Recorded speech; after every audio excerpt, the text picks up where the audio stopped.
Good afternoon from OANDA Asia Pacific. This is the OANDA Market Insights video, and I'm Jeff Halley. It's been a funny old week over the last 7 days. We had the FOMC last week, and they surprised everybody by bringing forward their rate hike expectation dot plots into 2023.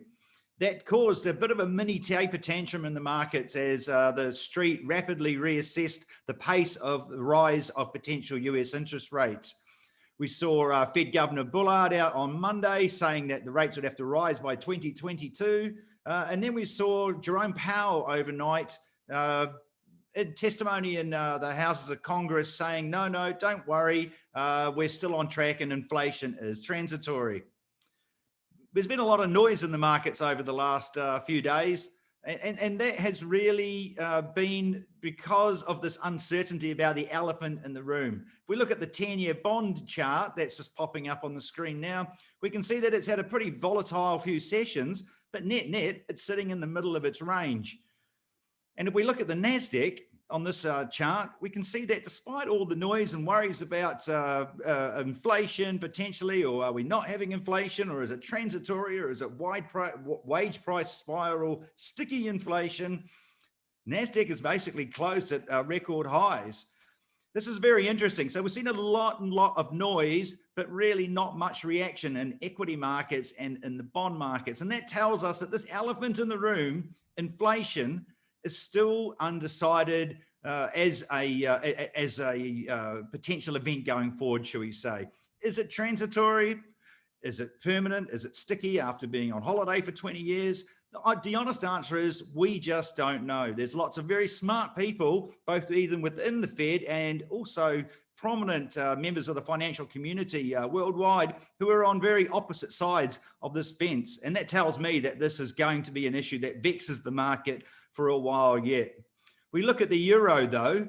First of all, we'll look at the US dollar index, Currency markets have actually risen on the expectations that rates might hike in the US, and they've actually stayed there. So this reaction across equity asset classes has not been an even one. If we look at the dollar index, we saw it gain 200 points nearly this week before correcting slightly, but it still looks on target to move higher towards 93. Similarly, if we look over at euro US dollar, we saw that it fell to 118.50 before recovering to 119.5. But we can see it's had quite a big chart break in the medium-term perspective. And it actually, in my mind, still has the potential to drop further to 117. Remember that the world has been selling US dollars in anticipation of interest rates not moving anywhere in America for quite some time now. And thus being short, this squeeze could actually continue on short dollar positions for quite some time to come. And interestingly, when we look over in emerging markets, we look at towards dollar Asia, we pop up the US Indian rupee chart, we can see that actually the US has given back none of its gains whatsoever.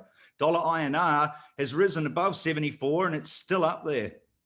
If we take another example, US dollar Thai baht, we can see again, the chart shows no retreat at all by the US dollar. It is still sitting the dollar baht above 31.85, probably helped along by a very dovish central bank rate decision today.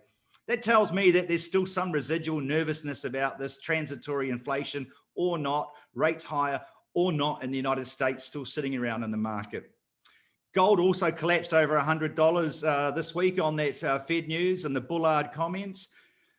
Now, it could go either way from here, but for the rest of the week, for me, it looks like it's stuck between that support. You can see it's $1,760 and $1,800. I think the bias, though, still does look like it could go a bit lower yet to wash out all that speculative long positioning that's been accumulated over the last couple of months.